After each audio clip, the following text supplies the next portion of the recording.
น้ำมะนาวดื่มผิดมาทั้งชีวิตวิธีการดื่มน้ำมะนาวที่ถูกต้องเพื่อได้ประโยชน์เต็มร้อยและแก้ปัญหาสุขภาพได้อย่างเต็มที่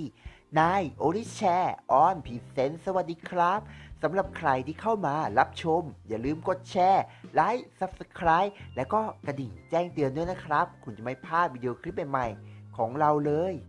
การดื่มน้ำมะนาวมีความนิยมมากครับในบ้านเราแต่จริงๆแล้วน้ำมะนาวนั้นมีที่มาของชาวญี่ปุ่นครับที่รักและใส่ใจสุขภาพที่อยากมีผิวเนียนนุ่มกระจ่างใส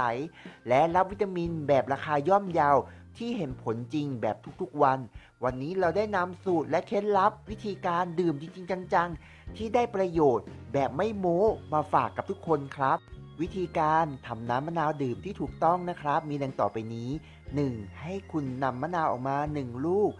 นวดคั้นๆนะครับให้ได้น้ำมากที่สุดนวดคลึงไว้ก่อนนะครับยังไม่ต้องผ่าแล้วนำไปล้างด้วยน้ำสะอาดนะครับผมทำความสะอาดให้เรียบร้อยหลังจากนั้นให้คุณเตรียมมีดที่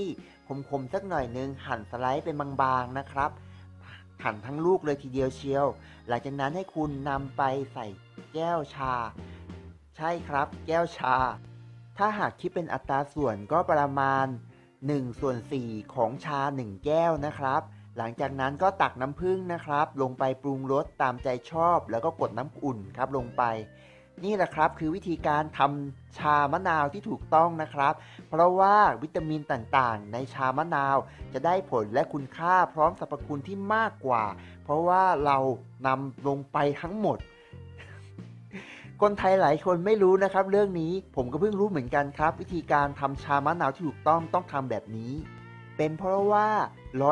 50%กรดของมะนาวนะครับจะถูกกำจัดออกไปในขั้นตอนที่โดนน้ำร้อนครับออกไปประมาณ 50% เหลือไว้แต่สรรพคุณและถ้าหากคุณอยากได้รับวิตามินที่ล้ำค่าของมะนาวด้วยแล้วก็คุณก็กดช้อนลงไปนะครับที่เนื้อชิ้นมะนาวก็จะทำให้คุณได้รับวิตามินซีที่ผ่านกับน้ำอุ่นๆออกมา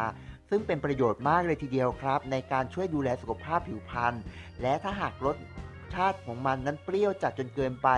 ก็ค่อยใส่น้ำผึ้งเพิ่มเติมนะครับก็จะสามารถทำให้คุณได้รับคุณประโยชน์ของน้ำมะนาวแบบเต็มที่และสารต่อต้านอนุมูลอิสระแบบเต็มร้อยครับผมหวังว่าวิดีโอคลิปนี้นะครับจะเป็นประโยชน์กับคนไทยทุกๆท่านที่ชอบดื่มน้ำมะนาวมากๆและอย่าลืมกดแชร์กดไลค์แล้วก็แบ่งปันข้อมูลเหล่านี้กับคนที่คุณรู้จักและห่วงใยด้วยนะครับเพราะผมเชื่อว่าความรู้ผมนั้นแบ่งปันกับทุกคนได้อย่างแน่นอนขอบคุณมากๆนะครับที่เข้ามาเสียสละเวลาในการรับชมสวัสดีครับ